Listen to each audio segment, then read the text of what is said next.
La parole.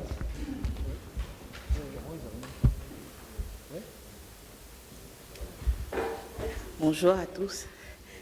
En fait, je vais commencer par un constat qui est alarmant. C'est celui de l'Afrique, en fait, vu comme un continent, enfin comme le continent agricole par excellence, en termes de potentiel, avec un foncier disponible, un système hydraulique également inexploité, exploité à l'heure d'aujourd'hui à 5% simplement, et puis un capital humain qui est également disponible avec la croissance démographique exponentielle. Je vais rappeler également le contexte dans lequel on évolue aujourd'hui avec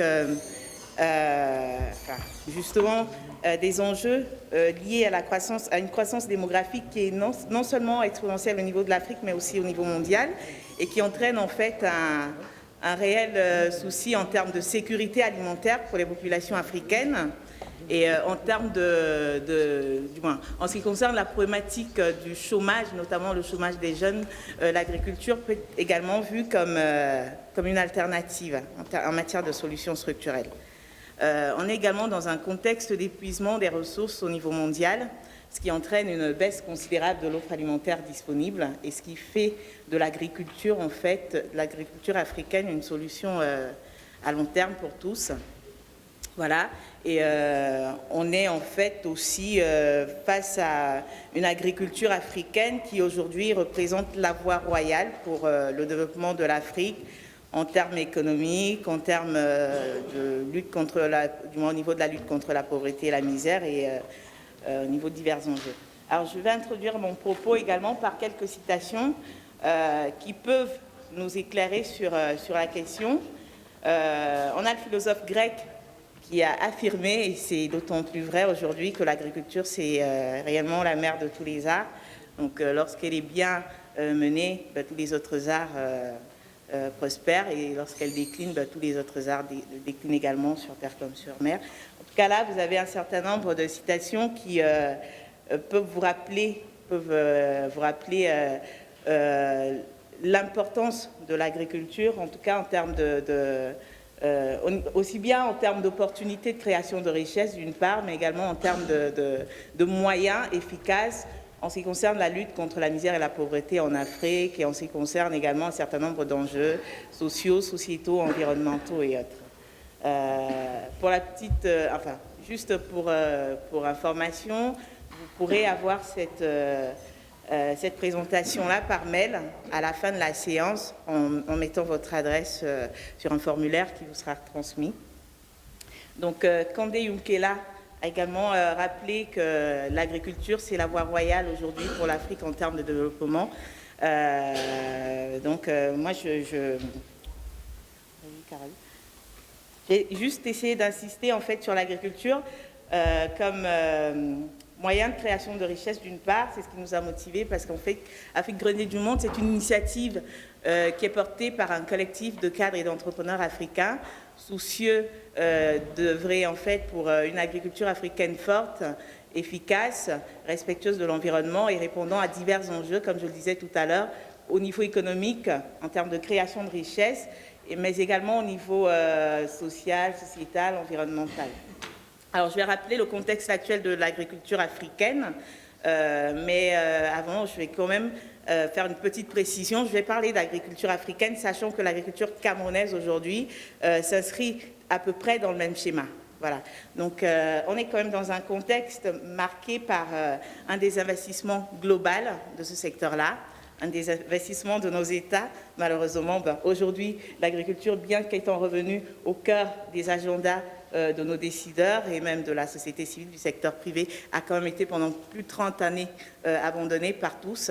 Donc les États, d'une part, avec l'application non voulue, mais application quand même des fameux plans d'ajustement structurel, entre autres, mais également les entrepreneurs qui ont préféré en fait se tourner vers des branches beaucoup plus porteuses que celles de l'agriculture.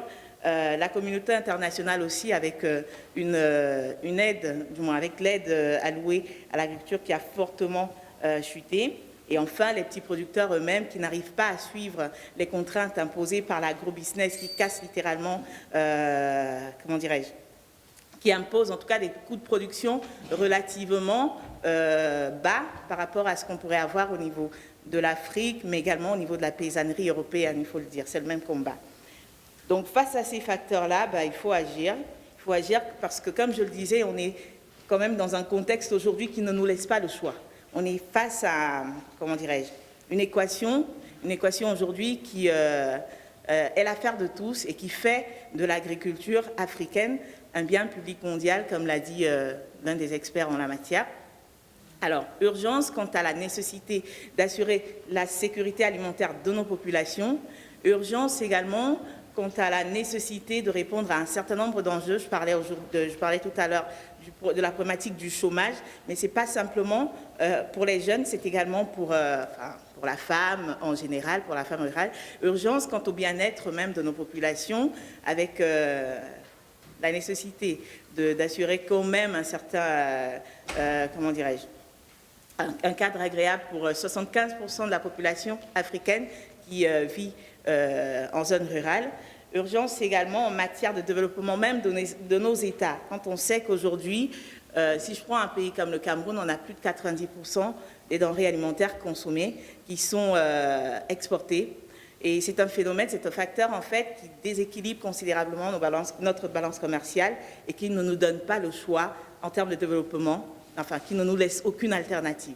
Le ministre Tchimi l'a rappelé je crois que c'était il y a quelques années, avant même d'être ministre de l'Agriculture, il le rappelait très bien. Et c'est vrai qu'à l'heure d'aujourd'hui, le Cameroun a mis l'accent sur un certain nombre un certain nombre de sujets qui se rapportent en fait à une relance effective de l'agriculture dans ce pays-là. On a parlé d'agriculture de seconde génération, mais bon, je pense que voilà, on peut avoir des discussions là-dessus. Il y a quand même encore un certain nombre de choses à prendre en œuvre, enfin, du moins à prendre en compte. Je vais également souligner enfin, bref, je fais tout n'importe quoi. Je vais vous parler. Alors, je vais essayer d'insister en fait sur les conditions de la révolution, enfin, la révolution agricole en Afrique. Comme je le disais, aujourd'hui, on est face à une urgence, donc celle de la sécurité, comment assurer la sécurité alimentaire dans nos pays, comment aller vers des solutions réellement structurelles plutôt que conjoncturelles, comme celles qu'on peut observer aujourd'hui avec la baisse des tarifs sur certains produits au niveau de la douane, etc. Il faut réellement impulser une dynamique, mais une dynamique efficace en termes de développement agricole, sachant que c'est la clé pour le développement de nos États, comme je le disais. Alors, les conditions de la révolution agricole en Afrique, je me suis basée en fait sur les travaux du sociologue Jacques Faye, qui est en fait un expert du monde rural et qui identifie 3 conditions nécessaires à une réelle révolution verte africaine. Donc, il note une augmentation rapide et continue de la productivité agricole. Et pour cela, tous les leviers doivent être activés. On a vu, on peut citer l'initiative Agropole, initiée au niveau du Cameroun. On a également pas mal de programmes, juste pour information, qui sont élaborés par le ministère de l'Agriculture au niveau du Cameroun. On a vraiment un certain nombre de programmes qui pourraient réellement être intéressants pour la diaspora que vous êtes, pour les investisseurs que vous pouvez être également. Donc il faudrait essayer de vous rapprocher de ces instances-là pour, ne serait-ce qu'en termes d'information, à titre d'information. Alors, deuxième condition pour une révolution verte, une révolution agricole en Afrique, c'est une agriculture respectueuse de l'environnement. Et je crois que par rapport à ça, si je prends à nouveau le cas du Cameroun, il va falloir réellement faire attention quant au choix des acteurs avec lesquels on souhaite évoluer, parce que c'est vrai qu'on a les petits producteurs. Personnellement, s'il fallait émettre un avis, je dirais qu'il faut mettre l'accent sur la paysannerie et il faut également réfléchir à la possibilité d'aller vers, vers des partenariats gagnant-gagnant entre entre les petits producteurs d'une part et les investisseurs d'autre part. Alors qu'aujourd'hui, on assiste malheureusement à un phénomène, au phénomène d'accaparement des terres. Donc on a les États souverains et de grands groupes qui viennent non seulement au Cameroun, mais également partout ailleurs en Afrique, qui achètent de grandes étendues de terres, qui cultivent, mais pour assurer la souveraineté alimentaire de leurs États à eux. Et malheureusement, ceci se fait au détriment de nos populations, ceci se fait au détriment même de nos pays, qui ne peuvent prétendre, en tout cas à ce niveau-là, qui ne peuvent pas prétendre à une quelconque croissance économique. Et donc il faudrait revoir les choses à ce niveau-là, et il y va en fait de l'engagement de tous. Il s'agit de travailler main dans la main pour voir comment réellement mettre les choses en place, parce que c'est un combat de longue haleine. Et enfin, troisième condition, donc une révolution énergétique avec de nouvelles méthodes de fertilisation des sols, entre autres. Donc ça, c'est du domaine des experts, hein, je ne vais pas insister là-dessus. Alors, en réalité, comme je dis dans mon document, divers paramètres font qu'aujourd'hui, nous n'avons pas d'autre choix que d'entreprendre cette révolution verte africaine. Pourquoi? Parce qu'au niveau mondial, on a ce phénomène de volatilité des prix des denrées alimentaires, et malheureusement, on est dans une tendance haussière. Il n'y a aucune possibilité, aucune alternative aujourd'hui de voir les choses, de voir cette tendance-là s'inverser, parce qu'on a divers facteurs en fait qui se rejoignent. On peut citer entre autres le changement des habitudes alimentaires des classes moyennes des pays émergents. On peut citer également les diverses mesures prises de part et d'autre, en fait, notamment en Occident, quant à la question du réchauffement climatique. Donc, par exemple, on pourrait parler du développement de la promotion des agrocarburants. Et ce facteur-là, il faut le dire, quand même, ampute de 20% la production mondiale, du moins l'offre alimentaire mondiale, et ne laisse pas le choix, en fait, parce qu'il faut résoudre cette équation-là, qui est celle de nourrir les 9 milliards d'individus que comptera la planète à l'horizon 2050, sachant qu'aujourd'hui, si je prends le cas de l'Afrique, on est déjà dans un contexte, malheureusement, de crise alimentaire. On n'en parle pas, mais c'est comme ça, et on n'a pas le choix. Il faut passer à l'action. Voilà. Je vais finir en fait par une brève présentation de l'initiative AGM, qui est en fait un acte militant, sachant que moi je suis entrepreneur à la base, je suis ingénieur en informatique, et du fait d'être en contact permanent, notamment avec les populations des zones rurales en Afrique, j'ai pu prendre, j'ai pu palper cette misère-là, cette pauvreté, et je me suis engagée avec justement ce collectif de cadres et d'entrepreneurs. Et aujourd'hui, on a monté cet outil-là, qui est un outil de promotion de l'entrepreneuriat agricole en Afrique subsaharienne, parce que c'est aujourd'hui, l'agriculture représente un réel moyen en termes de création de richesse. Mais l'initiative AGM, c'est également un outil de sensibilisation et d'accompagnement pour les entrepreneurs, toutes tendances confondues, africains et non africains. Donc notre stratégie, on la déroule en fait à partir d'un dispositif opérationnel dénommé ISAP, donc information, sensibilisation, information quant aux enjeux de l'agriculture africaine en termes économiques, politiques même. Politique, pourquoi je vais insister là-dessus? Parce qu'on a eu, par exemple, en 2008, les fameuses émeutes contre la faim. On connaît les conséquences aujourd'hui. Et c'est vrai qu'une population qui a faim, c'est quand même un facteur peut déstabiliser un État. Et c'est quelque chose qui devrait être pris en compte par nos gouvernants, par nos décideurs, et enjeux environnementaux aussi, sociaux, sociétaux. Donc, outils de sensibilisation et d'accompagnement. Et enfin, une initiative, en fait, souhaitant mener une action de plaidoyer pour l'émergence d'une agriculture africaine nourricière du monde. Pourquoi? Parce que l'Afrique est réellement ce continent agricole par excellence. On a 60% de terres agricoles, de terres arables disponibles en Afrique. 60%, du moins. Vraiment, ça, il faut le savoir. C'est 60% pour l'Afrique à elle seule. Et paradoxalement à ça, l'Afrique reste le seul continent importateur net de denrées alimentaires. Donc il faut savoir qu'aujourd'hui, malheureusement, cette question-là ne peut pas être laissée uniquement aux petits producteurs. Ce n'est pas le petit producteur, ce n'est pas le petit paysan qui aura la compétence et la capacité nécessaire pour mettre sur pied l'entreprise à forte valeur ajoutée capable de répondre aux divers enjeux relatifs à cette question-là. C'est vous. C'est à vous de passer à l'action, quelles que soient vos compétences, quel que soit votre domaine d'activité. Quand on parle d'agriculture, malheureusement, nous sommes encore nombreux à penser qu'il s'agit tout simplement du volet production. Mais l'agriculture aujourd'hui devrait être réellement vue dans son ensemble. C'est toute une chaîne de valeur.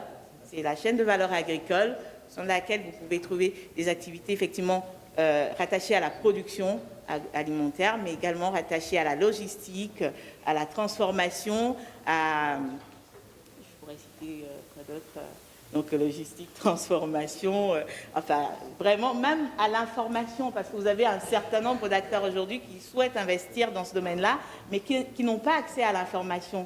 Et malheureusement, aujourd'hui, on ne peut plus tout attendre de nos États. C'est à la société civile de se prendre en main, c'est au secteur privé également de saisir cette opportunité que représente l'agriculture en termes de création de richesse. Et comme je le disais, on n'a réellement pas le choix, il faut y aller. Il faut y aller, pourquoi? Parce que, voilà, il faut assurer la sécurité alimentaire des nôtres. Mais pas seulement, il faut saisir cette chance-là que représente l'agriculture africaine en termes de solutions quant à la donne alimentaire mondiale, parce que si les Africains ne la saisissent pas, d'autres le feront. C'est déjà le cas. Le mouvement, il est déjà enclenché. Sur Internet, vous pouvez voir des chiffres alarmants en ce qui concerne ce phénomène d'accaparement des terres. Donc ça veut dire que les autres n'attendent pas, ils y vont. Donc moi, je passe juste de l'information avec celles et ceux qui souhaitent m'accompagner, enfin qui m'accompagnent en fait dans le cadre de cette initiative-là. Et puis voilà, on essaye. C'est un combat de longue haleine et il prendra du temps, mais il faut réellement voir les choses, il faut positiver et puis il faut y aller. On n'a pas le choix. Voilà. Donc on a un site internet sur lequel vous pouvez trouver toutes ces informations et je me tiens à votre disposition pour toutes les questions que vous pouvez avoir quant à cette question épineuse. Désolée pour... C'est le cœur qui parle.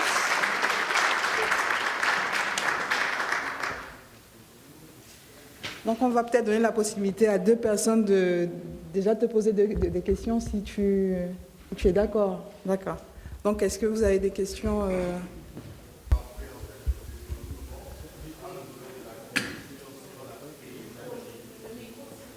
Il faut.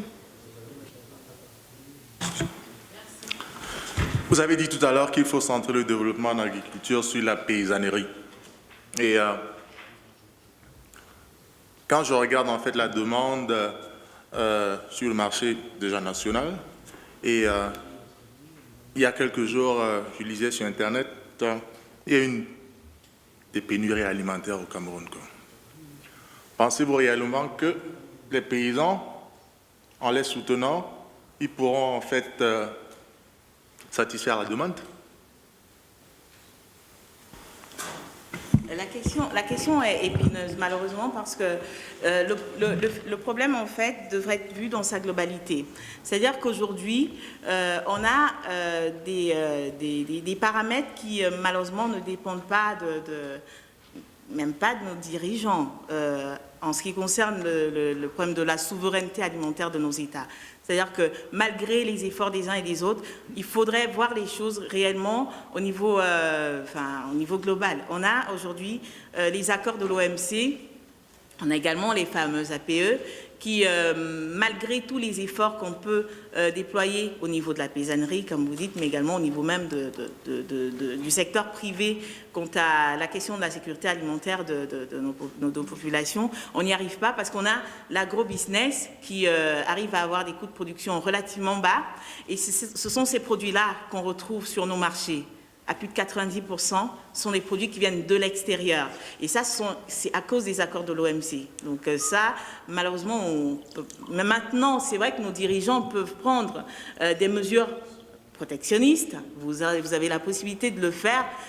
Il faut mettre en place des politiques sous-régionales en ce qui concerne, ce domaine-là. Ce n'est pas le cas aujourd'hui. Il faut mettre en place des politiques d'incitation à l'entrepreneuriat, mais c'est vrai que ce facteur on a besoin d'un brin de protection, en tout cas, un brin de protection, un peu de protectionnisme en fait. Et je sais que malgré les accords de l'OMC, on a quand même la possibilité de le faire en ce qui concerne certains secteurs, mais on n'arrive même pas à le faire. Donc c'est une question de volonté politique. Tout ne dépend pas de la paysannerie malheureusement, mais étant donné qu'on a 75% de la population africaine qui vit en zone rurale, on ne peut pas parler de... Moi, je parle à long terme. On ne peut pas envisager une révolution agricole africaine en mettant ces gens-là de côté. Ce n'est pas possible.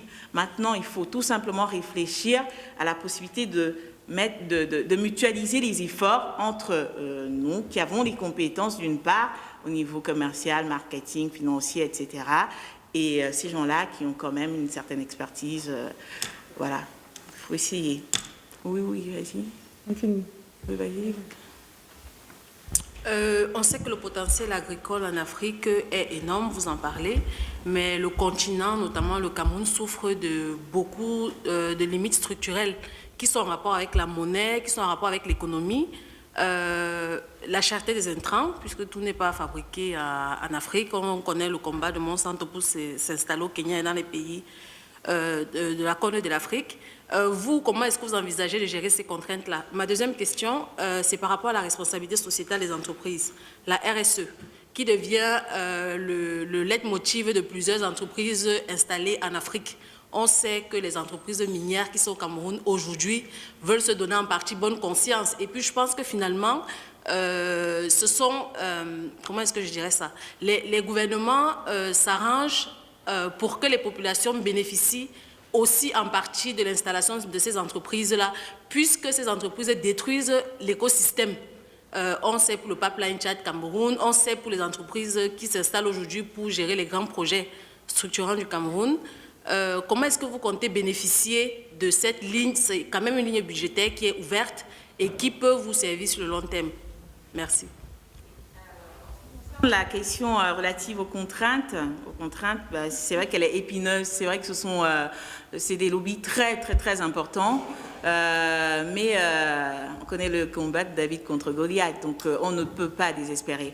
On a une action de plaidoyer qu'on mène et on le dénonce d'ailleurs, on dénonce ces pratiques-là au niveau des instances internationales, à la FAO, au niveau de l'Union européenne, enfin, un peu partout. Mais c'est vrai qu'en termes de marge de manœuvre, malheureusement, on n'est pas costaud par rapport à ces gens-là, mais on estime que déjà en informant les uns les autres quant à la problématique et en dénonçant cet état de choses, c'est déjà un pas, en tout cas, dans ce combat-là.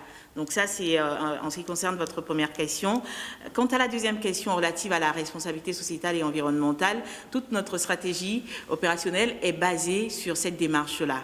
Il s'agit aujourd'hui de faire comprendre aux investisseurs qui s'intéressent à l'Afrique, à ceux qui sont déjà présents également, qui ne peuvent plus se permettre de créer de la richesse comme ils l'ont fait précédemment, c'est-à-dire sans prendre en compte le réel intérêt des populations locales, sans prendre en compte l'intérêt de l'Afrique. Nous, on veut réellement, on milite pour une nouvelle génération d'entrepreneurs, mais également pour une nouvelle génération de décideurs capables de dire à ces gens-là, voilà, c'est vrai que vous pouvez venir en Afrique, c'est vrai que vous êtes présents en Afrique, mais il va falloir réellement aujourd'hui prendre en compte l'intérêt de l'Afrique, l'intérêt des Africains, l'intérêt de nos populations.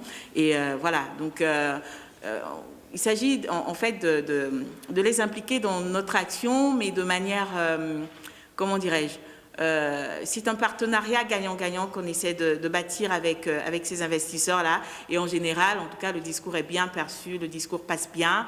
Il y va de l'intérêt de tous et ça marche très bien. Et on ne le fait pas simplement avec les entreprises présentes sur le continent, on le fait également avec les entreprises présentes en Occident.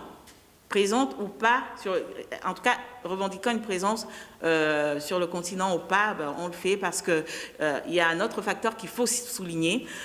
Aujourd'hui, l'Occident a intérêt à participer de manière active à ce combat-là, à cette révolution. Pourquoi? Parce que si malheureusement on n'arrive pas à contenir ces jeunes ruraux, entre autres, la question elle est réellement vaste, mais si je prends le cas de la jeunesse africaine, qu'est-ce qui se passe aujourd'hui?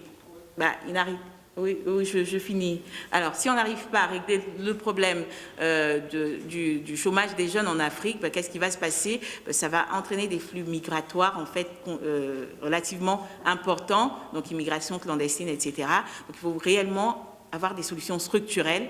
Donc, ça passe également par une incitation pour ces gens-là à la création de richesses sur place. Et en général, les entreprises et les partenaires ici s'intéressent à la question et acceptent de travailler à nos côtés pour pouvoir présenter la chose de cette manière-là. Voilà. Une dernière question, monsieur. Alors, je tiens d'abord à féliciter votre militantisme sur l'action agricole. Je pense d'ailleurs que c'est la principale raison pour laquelle je peux comprendre l'intitulé de votre exposé « Afrique grenier du monde ». En réalité, il est difficile de considérer un continent qui passe de grenier à risée par rapport aux crises alimentaires qui sont actuelles. Il me semble que vous avez abordé un aspect qui est très pertinent sur l'intégration régionale. Mais ce que j'attendais, c'était de voir les actions qui sont prévues dans ce cadre-là. Il paraît que le NEPAD a prévu un plan d'action 2010-2015 avec une politique stratégique qui s'intitule, en abrégé, je pense, PPDA. Et j'aurais voulu savoir quel est aujourd'hui l'impact de la mise en œuvre de cette politique agricole régionale. Parce que l'Afrique envisage une intégration continentale à l'horizon 2028. Mais si le programme du NEPAD aboutit, ce serait le premier domaine, le domaine agricole serait le tout premier dans lequel on aurait un marché commun, bien avant 2028. Alors, est-ce qu'aujourd'hui, on peut penser que ce cadre du NEPAD prospérera pour faire en sorte, à défaut d'être grenier du monde, qu'on puisse au moins réduire la crise alimentaire qui secoue notamment la Corne de l'Afrique? Merci. Moi, je ne crois pas à l'efficacité du NEPAD. Excusez-moi, mais je préfère être direct. Ça va faire combien d'années qu'on a ce dispositif-là? En termes, concrètement, moi j'ai assisté à ces messes, à ces grandes messes organisées dans les hôtels, etc. C'est bien beau, mais malheureusement, il faut le dire, les ressources n'arrivent pas à la base. Et dans ces grandes messes, on ne prend pas la peine d'écouter le petit producteur qui est réellement au cœur du dispositif, qui devrait être mis au cœur du dispositif de toute action, en tout cas en ce qui concerne ce domaine-là. Donc, moi je crois plus en une action menée par le secteur privé. Je crois plus en l'efficacité du... C'est prévu dans le NEPAD, le secteur privé. Oui, mais concrètement, qu'est-ce qu'on a en termes de bilan? Je ne sais pas si on a dans la salle une personne qui pourrait nous parler du NEPAD. Mais ce n'est pas au NEPAD. Le NEPAD fixe la ligne et c'est à chaque pays de construire des plateformes pour les agriculteurs. Je suis désolée. Moi, je suis pas habilitée, en fait. Je pense que peut-être que nos décideurs pourront nous éclairer sur cette question-là. Mais moi, c'est vrai qu'aujourd'hui, je voudrais quand même mettre l'accent sur le fait que notre action, elle est privée. Il s'agit en fait d'inciter le secteur privé à prendre ses responsabilités. On ne peut malheureusement plus attendre grand-chose. On ne peut pas tout attendre de l'État en ce qui concerne cette question-là. Donc, c'est vrai qu'il va falloir venir en soutien, en relais à ce qui existe. Voilà. Et je pense qu'on a des choses à faire. Maintenant, Le professeur Kamdem avait aussi une question, mais après, je pense qu'on va arrêter. Merci beaucoup. Je vais être très bref. Ce sujet d'importance capitale, l'agriculture en Afrique. Je crois qu'on a des exemples dans d'autres continents. Nous ne devons pas attendre qu'on vienne développer notre agriculture. Le Canada, avec les coopératives, l'Allemagne, avec les coopératives, la Suisse, Coop, Migros, les plus grandes sociétés, les plus grands magasins de Suisse sont des coopératives. L'Afrique ne promeut pas son mouvement coopératif. Ça, c'est l'année l'ONU a déclaré cette année l'année internationale des coopératives.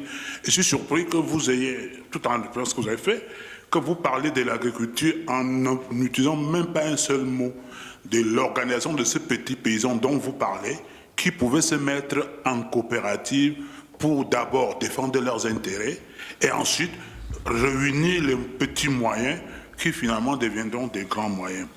Le dernier petit mot, comme le temps presse, c'est sur le NEPAD. Je vous dis personnellement, c'est quand j'ai pris le document de NEPAD, j'ai lu avec beaucoup d'enthousiasme jusqu'au moment où j'ai appris que c'était pour aller chercher de l'argent. Hein, je caricature.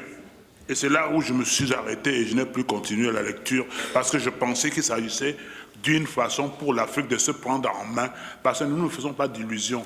Il n'y a pas un seul continent au monde qui s'est développé parce que les autres sont venus les aider. Ça n'existe nulle part. Les Américains sont développés, c'est vrai que c'est des Européens, mais ils sont venus, ils sont faits américains. Ils ont développé leur continent. Les Européens ont développé leur continent. Les Asiatiques l'ont fait. L'Afrique du Sud, les Européens qui sont allés là-bas, ils l'ont développé en se considérant chez eux. Le seul cas où on a vu que de l'extérieur on a développé, c'est Israël, la diaspora israélienne. Et nous formons ici la diaspora. Je crois que c'est là que nous avons à apporter. C'est pour attendre de l'extérieur de l'Afrique, on peut attendre de la diaspora, mais n'attendez pas que les autres viennent avec les investissements. C'est les affaires, c'est le commerce. Merci beaucoup.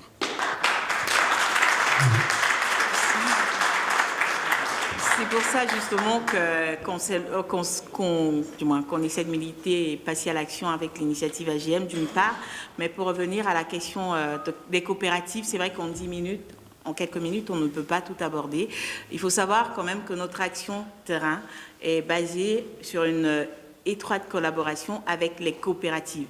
Si je prends le cas du Cameroun aujourd'hui, nous sommes, on déroule notre action sur le terrain par le biais d'une coopérative dénommée comme FEG, qui regroupe plus de 100 000 petits producteurs. Et c'est réellement des actions concrètes en termes de renforcement des capacités des petits producteurs et également en termes d'amélioration du cadre de vie en milieu rural. Donc en Afrique de l'Ouest également, nous travaillons avec certaines coopératives. Vous connaissez certainement l'Europa. Notre action sur le terrain est basée réellement sur la mutualisation des efforts à travers une collaboration avec les coopératives. Voilà, c'est un éclairage. Ok. Et il y a une dernière question. On n'a plus de questions. Great. Je vous propose peut-être de continuer le débat pendant les pauses café. Merci, merci. Donc, on aura le plaisir encore d'écouter Monsieur Jérôme Nanamonteux, qui est coordinateur du conseil exécutif de Casanet et qui se propose de nous présenter le Cameroun comme un leader des services et technologies. Monsieur Nanamonteux, c'est à vous.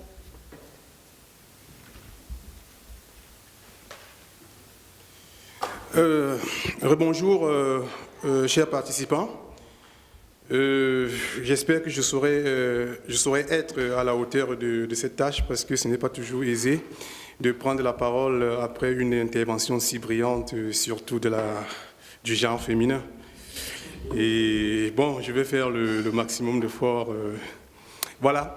Donc, cette fois-ci, je vais prendre la parole, non pas en tant que responsable du conseil exécutif du Casanet, mais en tant que, qu'est-ce que j'allais dire, voilà un employé de SAP qui veut partager avec les participants. C'est pas ce que je propose, c'est pas la solution à nos problèmes, mais c'est juste, à mon humble avis, une stratégie.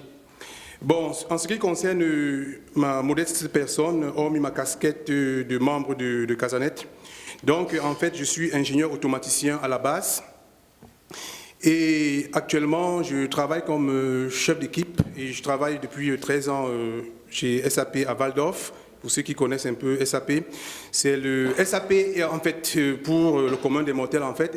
SAP est dans la gestion des entreprises ce que Microsoft est dans la bureautique.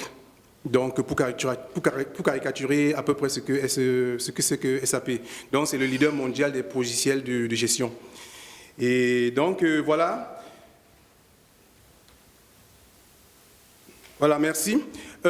En ce qui concerne SAP, comme je l'ai dit d'entrée de jeu, c'est une structure qui a été créée en fait par 4 anciens employés de IBM qui ont décidé de se mettre à leur propre compte. Donc la structure a été créée en 1972.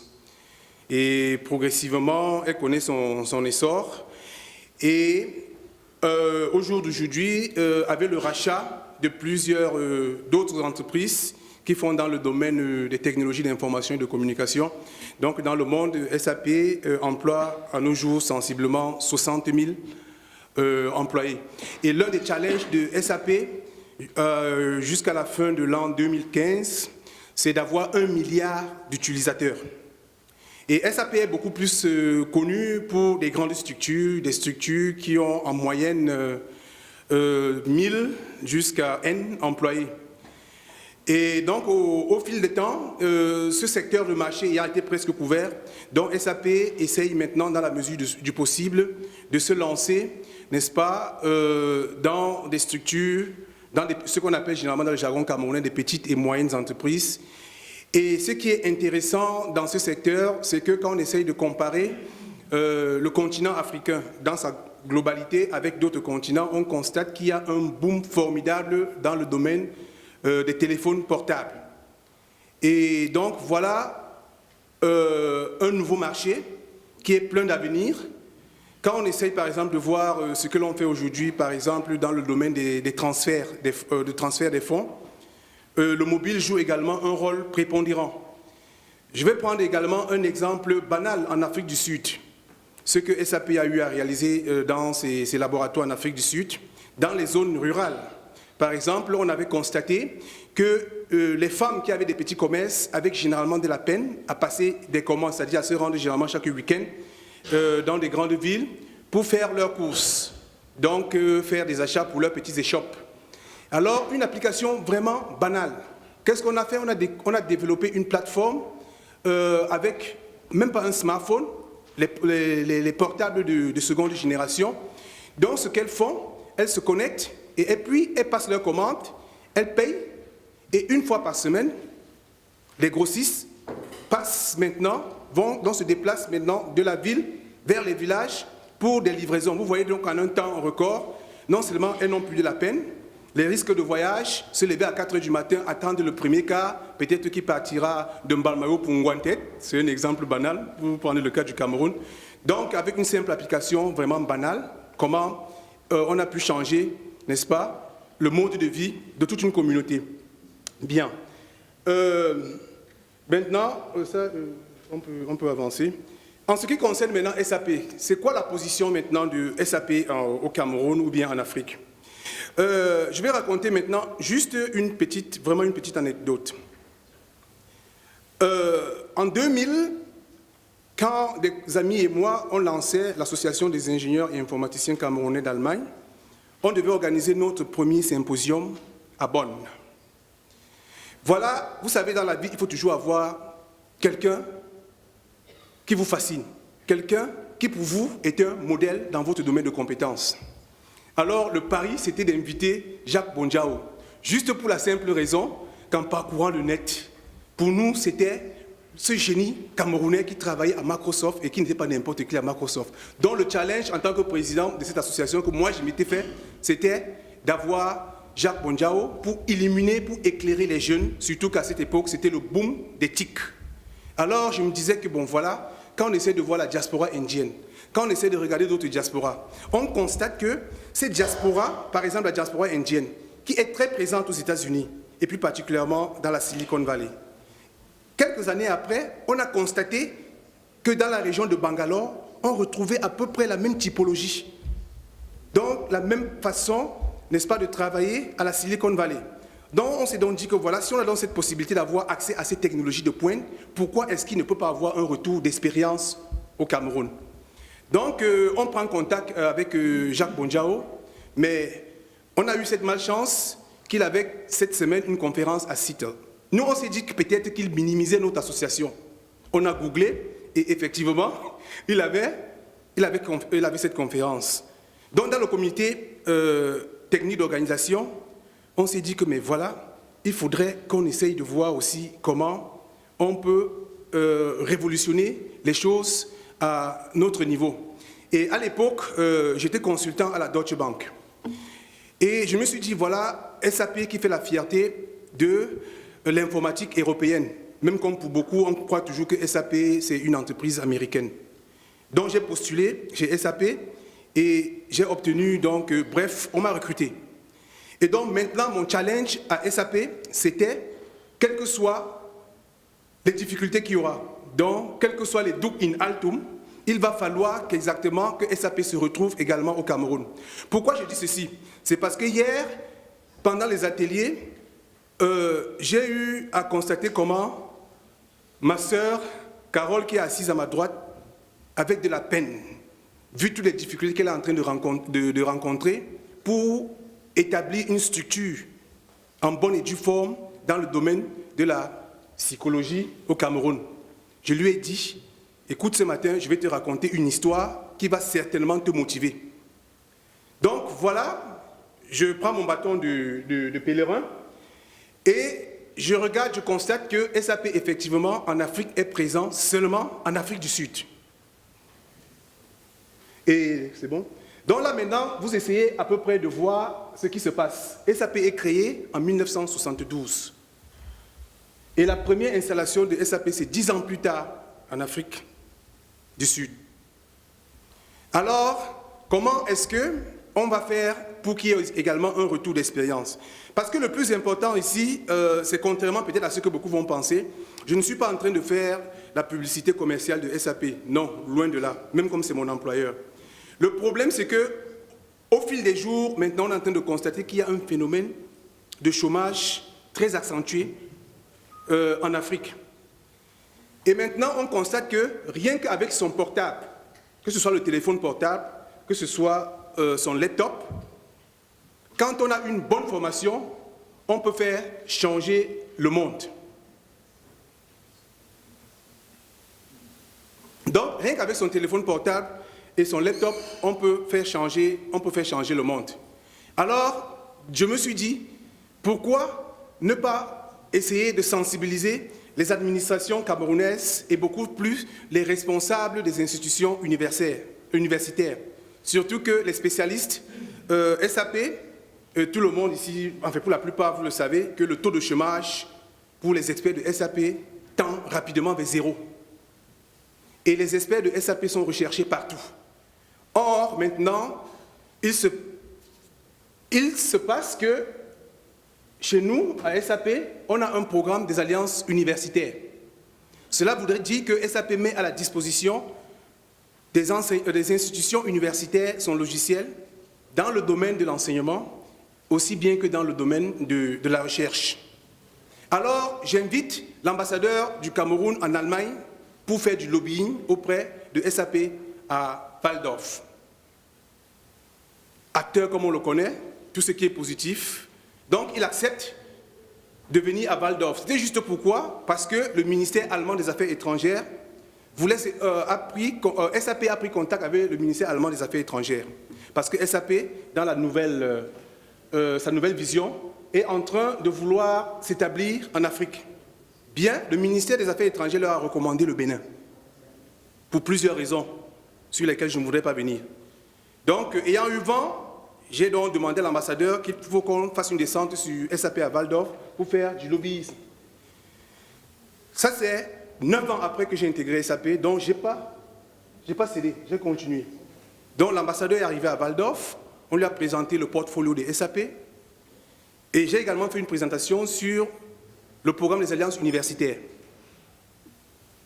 2 ans après, on était en 2009, 2011, au début de l'année, il y a le Chief Executive Officer qui me convoque à son bureau et me dit qu'il a une bonne nouvelle, c'est que SAP va s'établir au Cameroun.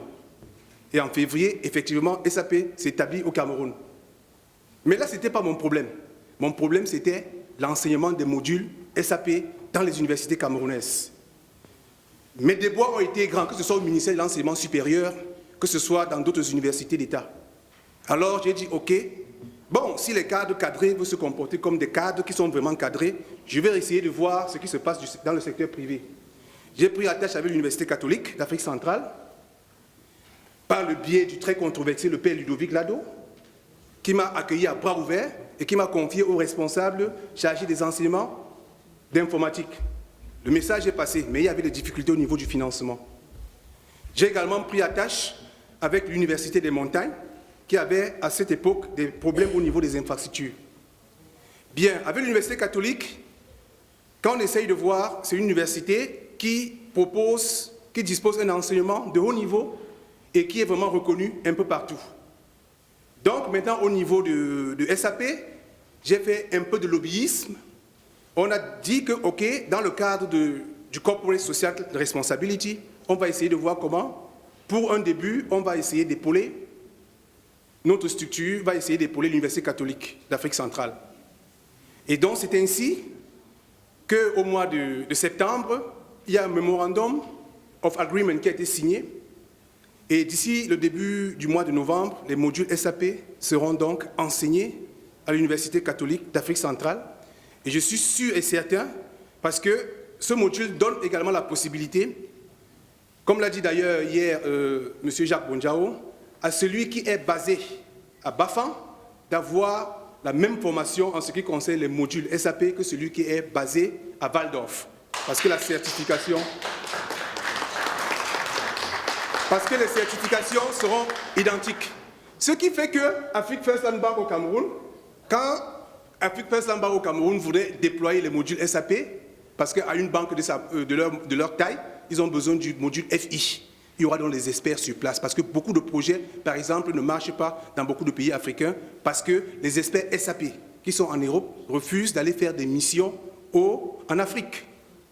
Donc, voilà, comme j'ai dit, à mon niveau, comment un diasporé, malgré tous les problèmes qu'il y a, se dit, OK, il y a des grands frères qui ont fait ci, il y a des grands frères qui ont fait ça, qui sont des modèles pour nous, et qui ont réussi. Pourquoi est-ce que nous, on ne peut pas faire autant? Je profite également de cette occasion pour leur rendre un vibrant hommage, pour leur dire qu'ils nous ont montré le chemin et que nous, on est en train de suivre malgré les difficultés. Et par ailleurs également, je lance aussi un appel à nos cadets de faire comme nous et de faire mieux que nous. À l'heure aujourd'hui où je vous parle, actuellement, il y a plus de 35 Camerounais qui travaillent chez SAP à Waldorf. Et on ne s'est pas arrêté là. Pourquoi est-ce qu'à un moment donné, on a eu un peu la vie un peu facile? C'est juste pour la simple raison qu'une plateforme comme Casanet, comme le DAVOC, nous a également donné la possibilité de présenter les différents projets qui nous tiennent à cœur. Je suis sûr et certain que sans Casanet, sans le DAVOC, j'aurais eu la vie encore plus compliquée. Juste pour la simple raison que pendant le DAVOC 2010 que nous avons tenu à Bonn, et donc notre modèle informatique de l'époque a finalement eu du temps de nous assister, Jacques Bonjao, et qui était connu par mon Chief Executive Officer que nous avons fait inviter et qui a accepté d'être à DAVOC, nous a dit que c'est des sommités qu'il connaissait. Le docteur Séverin Kézeux également. Donc ça a permis pour nous, et là j'en profite également pour rendre un autre hommage au Conseil des sages, qui fait également un travail de lobbyisme important pour la prospérité du DAVOC et pour la prospérité du Cameroun tout court. Et je profite également, cette fois-ci je remets ma casquette de responsable de Casanet, pour lancer également un appel à toutes les compétences qu'il y a dans cette salle de se joindre à nous. Parce que je suis sûr qu'ensemble, on serait à mesure de soulever des montagnes.